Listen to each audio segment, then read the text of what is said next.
दोस्तों नमस्कार, आपका दोस्त अखिलेश माली लेकर आया है दिल को छू लेने वाली कहानी। तो आज मैं आप लोगों को एक सच्ची कहानी सुनाने वाला हूँ बाबा जगन्नाथ धाम की। दोस्तों दिल थाम के बैठ जाइए क्योंकि बड़ी दिलचस्प कहानी है। एक रघुनाथ दास करके इंसान था जिसकी परवरिश बिल्कुल राजकुमारों की तरह थी। उसके घर में सुख सुविधा धन दौलत किसी बात की कोई कमी नहीं थी। धीरे धीरे समय के साथ एक दिन उसकी शादी हो जाती है। शादी भी काफ़ी अच्छे घर में हुई थी। जब 7 भाइयों की एक लौती बहन थी, उसके साथ में उनकी शादी हो जाती है। ससुर भी काफ़ी पैसे वाला होता है और कुछ दिनों बीतते हैं शादी को और उनके माता पिता चल बसते हैं। रघुनाथ दास बड़े ही अकेलापन महसूस कर रहे होते हैं और कुछ दिन बीतते हैं और उनकी बीवी कहती है कि मैं भी अपने मम्मी पापा से मिलने मायके जाना चाहती हूँ। रघुनाथ दास बड़ा ही सीधा साधा था। उसने कहा ठीक है तुम भी जाओ। वो भी चले गई और आज की एक आदत थी कि उसके घर से कोई भी भिखारी खाली हाथ नहीं जाता था। हर किसी को दान पुण्य करता था। धीरे धीरे उसके शहर में अकाल और गरीबी का माहौल पड़ गया। धीरे धीरे उसके घर के सामने भिखारियों का तांता लग गया। उसने सब कुछ दान कर दिया, धन दौलत पैसा कौड़ी सब, और एक बच्चा उसके पास में घर था वो भी मंदिर में दान करा और साधु का चोला पहनकर घर से निकल पड़ा। दर पर दर भटकने लगा। ये खबर उसके ससुराल वालों को पता चलती है। उसका ससुर का नाम गंगाधर था। गंगाधर अपने सातों बेटों से बात करता है, हमारे दामाद के पास में कितनी धन दौलत सुख सुविधा थी लेकिन सब कुछ दान पुण्य कर दिया और एक बिल्कुल कंगाल हो गया। इसके पास में कुछ नहीं बचा। हमारी बेटी को उसके घर पहुंचाना मतलब मूर्खता का काम है। घर में कोई और लड़का देखकर अपनी बेटी की शादी कर देना चाहिए। सातों भाई अपने पिताजी के फैसले पर अटल थे और वो उनकी हाँ में हाँ मिलाते हुए अपनी बहन के लिए रिश्ता ढूंढने लग जाते हैं। दर बदर भटकने के बाद एक अच्छे घर से एक मंत्री का बेटे का रिश्ता आता है। मंत्री के बेटे से शादी पक्की कर देते हैं। रघुनाथ दास की बीवी सुधा को पता चलता है कि उसका विवाह दूसरी जगह करने जा रहे हैं। वो जाती है, प्रभु के चरणों में गिर जाती है और रो रो कर बिलख बिलख कर कहने लगती है, प्रभु मैं दूसरा विवाह नहीं करना चाहती हूँ। अभी तो मेरा पति जिंदा है, मैं थोड़ी विधवा हो गई जो दूसरा विवाह करूँ। प्रभु आप ही को करना है जो कुछ करना है, मुझे तो कुछ समझ में नहीं आ रहा मैं क्या करूँ। रघुनाथ दास वन वन भटकता फिरता था। एक घने जंगल में पहुंचता है। थकान के मारे एक बड़े से पेड़ के नीचे बैठ जाता है और सोचने लगता है कि यार वन वन कब तक मैं भटकूंगा। इससे अच्छा है कि मैं किसी पवित्र स्थान पर जाऊं और वहां पर प्रभु की भक्ति करूंगा और वहीं पर रहूंगा, जिससे मुझे पुण्य भी बहुत मिलेगा।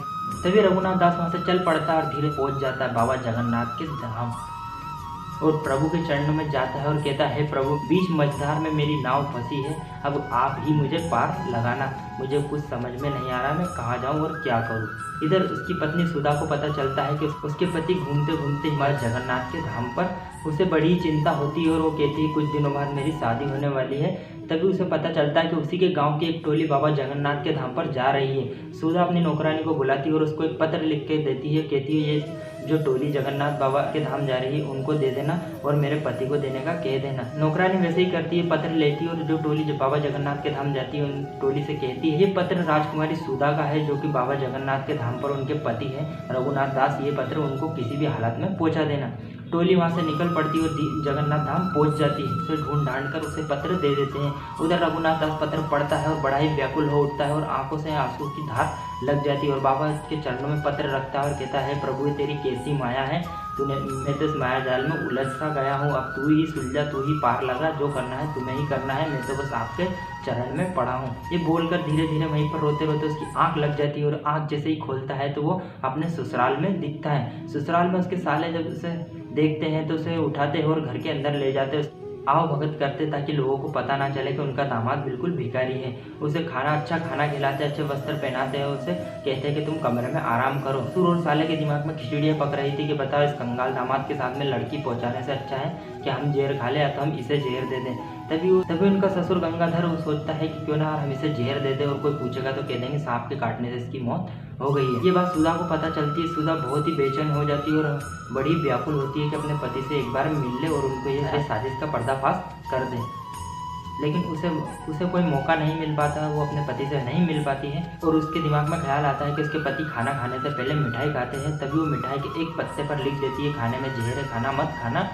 थोड़ी देर में उसका ससुर आता है और कहता है, आइए दामाद जी खाना खा लीजिए, खाना लग चुका है। रघुनाथ दास कमरे से बाहर आता है और सबसे पहले खाने के लिए मिठाई उठाता है और मिठाई के पत्ते पर लिखा था कि खाने में जहर है। उसे पता तो चल जाता है लेकिन अब क्या करे, खाना तो पड़ेगा ही। प्रभु जगन्नाथ का प्रसाद समझकर सारा खाना खा लेता है और जहर तेज होने के कारण वहीं पर बेहोश होकर गिर जाता है। उसके साले चलते हैं तो उसे उठा के कमरे में बंद कर देते हैं। उधर सुधा का रो रो कर बड़ा ही बुरा हाल था कि उसके पति अब इस दुनिया में नहीं रहे।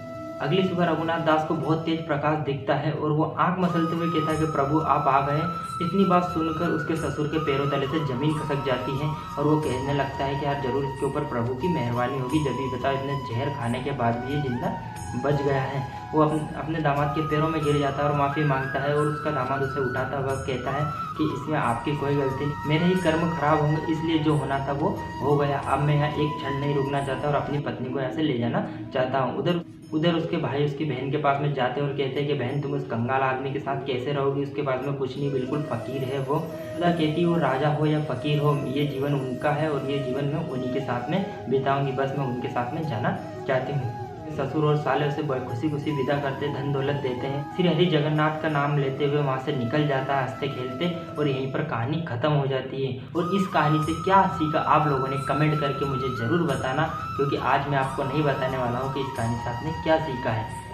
वीडियो को लाइक भी कर देना और चैनल को सब्सक्राइब भी कर लेना और जो पास में घंटी का बटन है ना उसको भी दबा देना बाबा जगन्नाथ का नाम लेकर, ताकि जैसे ही कोई अगली वीडियो लाऊं मैं फट से आपके पास में पहुंच जाए। फिर मिलता हूं आपसे अगली वीडियो में, तब तक के लिए जय जगन्नाथ।